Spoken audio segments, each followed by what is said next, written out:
Hadirin sekalian, kenapa jadi macam tu? Bila kita tengok, kita perhati balik, kita buat kajian, kenapa dok suka sangat, minat sangat kepada kubur orang yang soleh, kubur wali-wali ni apa? Minta kepada orang yang tak ada. Kerana puncanya tuan-tuan, mungkin Hikam boleh potong ni malam ni, puncanya kerana menolak tauhid 3. Itu puncanya. Kerana menolak tauhid 3.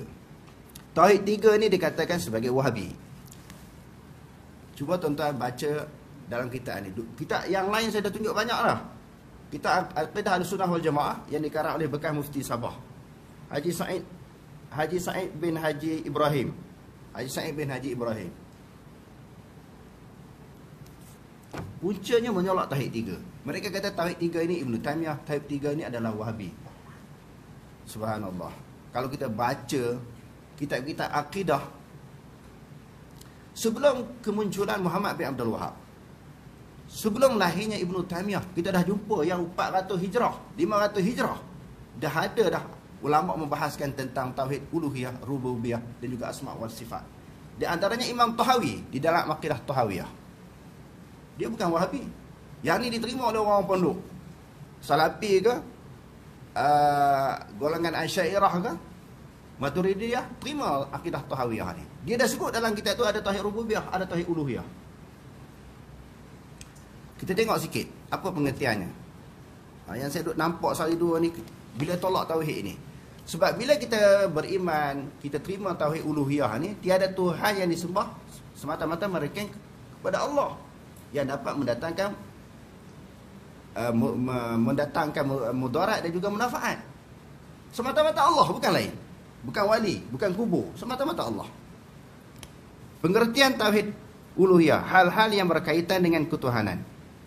Uluhiyah menurut pengertian ahli bahasa ialah ketuhanan, dan menurut pengertian ulama tauhid ialah mengiktikadkan dengan iktikad yang jazam, yang pasti, iktikad yang pasti, bahawa Allah Subhanahu wa taala adalah Tuhan yang berhak disembah. Tiada Tuhan yang lain selain daripadanya, iaitu Allah Ta'ala. Allah Ta'ala berfirman, banyak ada buat mari ayat-ayat Quran, ubudullah ma lakum min ilahin ghairuh.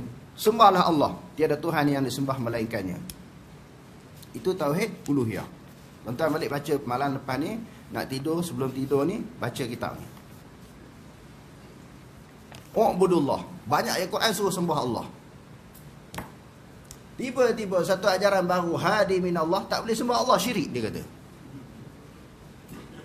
Hadi minallah, nama tu cantik, ajaran tu petunjuk daripada Allah, tetapi dia sesat. Ajaran dia nama hadi minallah, petunjuk daripada Allah, tiba-tiba dia sesat. Tuan-tuan tengok, bila orang tolak tauhid uluhiyah, rububiyah, tauhid asma' wa sifat, jadi macam ni. Kita nak pelik ke ajaran baru yang hadi minallah ni? Tak pelik. Sebab ada ustaz-ustaz yang boleh istirasah kepada, menganggap bahawa istirasah kepada orang mati, kepada wali boleh. Apa nak heran? Hak sesat dia lagi lah. Hak ini daripada kalangan ustaz-ustaz ni. Yang kata boleh. Dia kata ini adalah akidah Asy'ariyah. Kita Asy'ariyah mana sebut? Kita Asy'ariyah mana yang sebut boleh minta tolong kepada orang mati? Sebut kita Asy'ariyah mana? Malam ni kita nak tanya, kita pun nak baca juga kitab yang menjadi pegangan mereka yang kata boleh. Cukup bahaya akidah yang macam ni. Jadi kita tengok di sini, dia kata sembahlah Allah. Memang Allah Ta'ala kena sembah. Jadi dalam ajaran baru ni yang kita sebutkan tadi, hadi min Allah tu, sembah itu syirik. Punya merapu memahami ayat Quran. Sebab dia faham, semayang tu bukan perbuatan semayang. Kalau kita sembah syirik. Semayang itu adalah ingat, maka tak payah semayang lah. Allahu Akbar, letih tuan-tuan. Kadang-kadang letih fikir benda-benda yang baru sekarang ni. Munculnya bagai-bagai ajaran. Hak duk hina Islam tu, hak tak mengaji tu, tolak ke tepi lah. Hak tu memang jahil terus. Jadi macam mana, siapa yang paling faham Quran ini? Tak lain tak bukan Rasulullah. Rasulullah sendiri tak pernah tinggal semayang. So imam hidupnya sampai nak mati, kita baca hadis sahih Bukhari Muslim, sampai di Papua pergi ke masjid, tak larat dah, tak lalu dah, pergi. Tak mampu semayang Jumaat, dia semayang di rumah dia, tak pernah tinggal semayang. Tiba-tiba kalau semayang tu adalah syirik, dia kata. Sembah Allah syirik. Tak perlu semayang, hanya ingat dia kepada Allah. Sedangkan yang paling faham Al-Quran ada Rasulullah. Rasulullah pun sebut, sallu kama ra'aitumuni usalli. Semayanglah sebagaimana kamu melihat aku semayang. Hafidhu ala salawati was salatil wusta wa qumu lillahi qanitin. Peliharalah semua semayang, jagalah semua semayang, Allah Ta'ala kata. Khususnya lebih-lebih lagi semayang wusta. Tengok Allah Ta'ala pun suruh semayang beberapa tempat dalam Quran. Ngaji di mana pun tak tahu. Tak ada latar belakang pendidikan agama, boleh faham Quran, mengaji ilmu-ilmu yang dapat memahami Quran, hadis, ilmu bahasa Arab, ilmu alat ni, dia tak ada asas. Tiba-tiba berani mentafsirkan Quran. Makin lama makin bercelaru, tuan-tuan. Sebab orang-orang agama pun pening. Cuba nak menghalalkan, beberapa kali dah kita sebut dalam kuliah kita, tarikat yang terang-terang tu salah. Dia cuba nak menghalalkan. Wujud golongan ni. Golongan ni orang tak kacau orang. Di manakah ayat-ayat Quran yang menceritakan tentang memerintahkan supaya kita berdoa, merayu, mengadu kepada Allah? Ayat-ayat ni tak pakai semua. Bila ada kesulitan, pergi minta doa kepada wali, kepada orang yang telah, wali yang telah mati. Suka pergi ke kubur. Dah berluasa dalam negara kita ni. Dulu sikit ya. Dulu macam kami duduk Pakistan tu memang banyak ajaran sesat, di antaranya beralui pun dah masuk di dalam negara kita. Cukup bahaya, tuan-tuan. Kita terang, lepas ni orang tengok orang lawan lagi, tak apalah. Kita bukan boleh bagi hidayah, petunjuk kepada orang, Allah Ta'ala sahaja. Cuma kita nak terang bagi orang yang tak terjebak lagi dengan mana-mana tarikat, dengan mana-mana kumpulan sofi yang terpesong daripada ajaran Islam. Sebab itu mungkin saya dah terangkan sepintas lalu di dalam pengajian kita yang lepas. Di antara sebab berlaku huru-hara dalam dunia ni tentang masalah agama Islam, kerana campur tangan tasawuf di dalam Islam. Di dalam kitab Al-Bid'ahul Munkarah, Dr. Wahab Zuhaili telah meletakkan satu tajuk, Dakhailut Tasawuf, campur tangan tasawuf di dalam Islam. Yang Ustaz Ali Hasan sebut ayat ancak tu memang betul. Malam ni biarlah orang nak sebab, nak bising ke, nak viralkan lah. Apa yang disebut Ustaz Ali Hasan tu memang betul. Tasawuf ayat ancak ni memang betul. Tetapi bukanlah maksud tasawuf yang untuk memperbaiki diri, memperbaiki akhlak. Tasawuf hak merapu yang bercanggah dengan Quran dan hadis, bercanggah dengan amalan Nabi, bercanggah dengan amalan para sahabat. Yang ni yang dia kata ayat acak. Kalau tasawuf untuk mendidik hati kita jadi baik, memperbetulkan akhlak kita, yang tu diterima. Bu'istu liutammima makarimal akhlak. Aku diutuskan untuk menyempurnakan perangai manusia daripada jahat kepada baik. Tasawuf yang macam tu kita terima, bukan tolak semua. Kita tengok Dr. Wahab Zuhaili sebut apa. At-tasawufu ilmun tu'arafu bihi ahwalu tazkiyatin nufus. Tasawuf tu dia kata ilmu yang membicarakan untuk membersihkan diri. Wa taswiyatil akhlaq, dan nak memperbaiki akhlak manusia. Hak tu kita terima. Hak yang tu Ustaz Ali Hasan pun terima. Hak tu dia tak tolak. Kalau tasawuf dengan maksud yang tu. Dia kata apa lagi? Wa ta'miru zahiri wal batini li naili sa'adatil abadiyah. Tasawuf yang dapat menghidupkan diri, zahir batin, untuk mencapai kebahagiaan yang kekal abadi. Tasawuf macam tu kita terima, nak baiki diri. Tasawuf tu kita terima. Tapi tasawuf yang menyeleweng, yang terpesong daripada ajaran Nabi, yang tu memang layak dipanggil ayat ancak. Sebab dia sangat bahaya, merosakkan Islam. Dengan penampilan konon-kononnya warak baik, orang akan terpesona, tuan-tuan, dengan penampilan ini. Orang kata itulah Islam, itulah ajaran yang Nabi bawa. Wal mutasawwifatu al-mukhlisun, ada pun orang tasawuf yang ikhlas, ya'nu bi zikrillah sirran wa jahran. Dia kata orang tasawuf yang ikhlas, tujuannya untuk berzikir kepada Allah, sama ada dengan cara perlahan ataupun jahar. Jahar ni maknanya dikuat, kalau tidak mengganggu orang, tidak menjadi kesalahan. Wala mani'a min zalika, berzikir dengan kuat tidak salah. Lianna ulama al-islami qarraru afdaliyatal jahri bizikri idza khala min ar-riya' au izai musallin au qari'in au naimin. Kalau kita zikir dengan kuat, tak ganggu orang, duduk seorang-seorang. Tak ganggu orang sembahyang, orang baca Quran, orang tidur. Tak ada, tidak menjadi satu larangan. Di qaulillahi ta'ala, innamal mu'minuna alladhina idza dzukirallahu wajilat qulubuhum wa idza tuliyat 'alaihim ayatuhu zadatuhum imana wa 'ala rabbihim yatawakkalun. Hanya sahaja orang yang beriman itu apabila disebut akan Allah, gemetar hati mereka. Apabila dibaca ayat-ayat Tuhan, ayat-ayat Tuhannya, bertambah iman mereka, dan kepada Tuhan mereka bertawakal.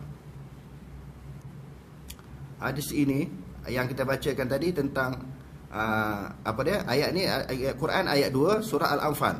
Wa rawal Bukhari an Abi Hurairah radhiyallahu anhu qala Rasulullah sallallahu alaihi wasallam yaqulullah, ini hadis qudsi, ana anda zanni abdi bi wa ana ma'ahu idza dzakarani fa in dzakarani fi nafsihi dzakartuhu fi nafsi wa in dzakarani fi mala'in dzakartuhu fi mala'in khairin minhum. Wa zikru fil mala', dia kata zikir maknanya di dalam kelompok yang ramai la yakunu illa an jahrin, melainkan dengan kuat. Jadi ulama bahas khilaf tentang zikir yang mana afdal. Bukan kata tak boleh zikir kuat, sir ke ataupun jahar. Kalau duduk seorang-seorang, orang lain semua tak ganggu orang, kita boleh zikir dengan kuat. Kuat ni bukan sampai menjerit pun. Macam kita kata duduk seorang-seorang, la ilaha illallah, la ilaha illallah. Kuat sikit, la ilaha illallah, la ilaha illallah. Tak ganggu orang. Jadi ulama, sebahagian ulama kata boleh dan tidak makruh pun. Fa in iltazama mutasawwifatu ma jaa fil Quran was sunnah. Hak ni nak terang sebab tadi saya sokong Ustaz Ali Hasan kata apa dia? Tesauh ayat acak tu terpesong.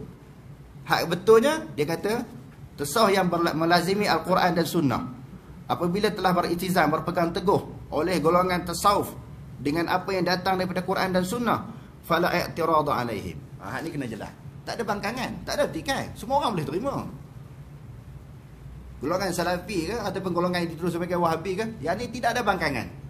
Kalau tasawuf yang sejajar, yang secocok dengan Quran dan hadis, tidak ada masalah. Wa amma intaqal li ba'dhum, apabila melampau sebahagian daripada mereka, faqala bi fikrati wahdatil wujud. Wahdatul wujud. Yang tu tak diterima kata tasawuf pegang macam tu. Awil hulul awal ijtihad, bi makna anna Allah Taala qad halla fi jami'il ajza'il qaun. Allah Taala ada di mana-mana dalam badan kita, kan ada sebagian orang tasawuf tak? Allah Taala dalam bukit, Allah Taala dalam rumah. Tu tak boleh terima. Ataupun dia kata bi annahu huwallah awil haq, akulah Allah Taala, akulah yang benar. Au syai'in mabda'it tauhidi, ataupun meruntuhkan asas-asas tauhid. Au qala bi isqatil faraid, mengatakan bahawa gugurnya fardu-fardu yang Allah Subhanahu wa taala perintahkan supaya diamalkan. Falihadza la syakka dalalun wa kufrun sarihun yukhalifu aqaidal ummati islamiyah. Yang ni salah. Tasawuf macam ni memang ditentang.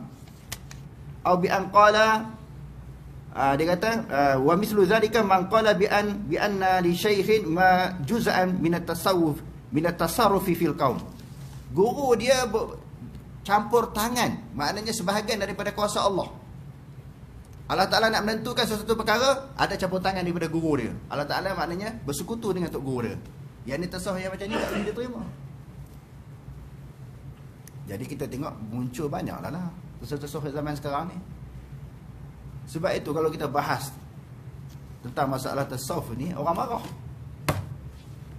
Orang kata Wahabi ni anti tasawuf, menolak suatu ilmu untuk tazkiyatun nafsi. Tak, kita tak tolak. Yang kita tolaknya tasawuf yang terpesong daripada ajaran Quran dan Sunnah, sebagaimana yang disebut oleh Dr. Wahbah Zuhaili dan beberapa ulama lain. Sedangkan Dr. Wahbah Zuhaili ni dia masih bermazhab. Bila masuk dalam kumpulan ni lah yang mari itu apa dia? Hadis-hadis tentang Nur Muhammad tu cukup banyak. Sedangkan ulama hadis kita mau tok hadis ni, ada orang cuba nak mempertahankan. Saya pun juga terang dah banyak kali, malam ni tak nak ulang. Sebut sikit je tentang hadis Nur Muhammad ni, mau tok. Orang yang terima tentang ajaran ataupun apa dipegangan Nur Muhammad ini adalah daripada golongan Syiah. Tuan-tuan boleh baca di dalam kitab Anwarun Nu'maniyah jilid yang kedua. Anwarun Nu'maniyah jilid yang kedua. Ini kitab Syiah tuan-tuan. Dan juga Al-Kafi, Usulul Kafi. Hadis-hadis daripada Syiah lah banyak tentang Nur Muhammad. Kita pun tuan-tuan pun pernah buat kan? Buat apa kita mulai kan? Lepas tu zikir. Zikir apa? Zikir munajat. Ada kesek-kesek dari Ustaz Duk ajar tu. Hasbi Rabbi Jalallah ma fi qalbi ghairullah Nur Muhammad sallallahu. Tuan-tuan mengaku, tuan-tuan pernah buat tak? Baca tak doa ni? Zikir ni. Semua tunduk tak mengaku kan? Pernah tak? Zaid pernah tak? Jangan tipu. Masyhur. Bila ada usrah ke apa nak didik pelajar-pelajar sekolah agama, sekolah pondok qiyam mulai kan, mesti ada zikir munajat. Betul tak? Nak pilihan raya, orang buat zikir munajat. Pernah dengar zikir munajat ni? Pernah buat tak? Memang ramai orang pernah buat. Itu unsur Nur Muhammad. Hasbi Rabbi Jalallah ma fi qalbi ghairullah Nur Muhammad sallallahu. Kok mana tiba-tiba mari Nur Muhammad ni? Jadi banyaklah saya nampak sebab menolak apa dia? Tauhid 3 serangkai ini. Kita tengok pula pengertian penjelasan tentang tauhid rububiyah. Rububiyah dengan makna ijmali, makna yang menyeluruh ialah mengiktikadkan bahawa Allah Ta'ala dengan iktikad yang jazam, yang pasti, bahawa Allah Ta'ala adalah pentadbir semua benda dan perkara yang ada di dalam dunia ini. Tiada pentadbir yang lain melainkan Allah Ta'ala yang Maha Esa dan Maha Kuasa. Allah Ta'ala. Jadi turun hujan, datangnya kemarau panas, bukan kerja wali. Ni wali kutub lah, wali apalah. Macam-macam hair demo ni. Macam-macam hair. Sebab demo tak boleh terima tauhid 3 serangkai ni. Tak boleh nak terima. Sebab tauhid 3 serangkai ni yang mengajak kita betul-betul kenal Allah. Yang mengiktiraf hanya Allah Subhanahu Wa Taala berkuasa. Manusia makhluk tak berkuasa. Tapi bila tolak tauhid ni, ambil ikut dan tauhid berdasarkan kepada akal logik, maknanya makhluk boleh mendatangkan manfaat. Kami sebenarnya yakin juga makhluk tak boleh mendatangkan manfaat. Tetapi wasilah. Apa makna wasilah? Itu bukan wasilah. Kalau wasilah, orang tu masih hidup. Tetapi kepada si mati kita berdoa, itu bukan wasilah. Memang kita mengharapkan bantuan pertolongan daripada dia. Kalau wasilah ni maknanya orang tu masih hidup, orang yang soleh yang masih hidup. Tiba-tiba apabila mereka melakukan hal yang demikian, mereka mengaku ini adalah pegangan Asy'ariyah. Salah. Mana-mana aliran tak ada terima pegangan ini.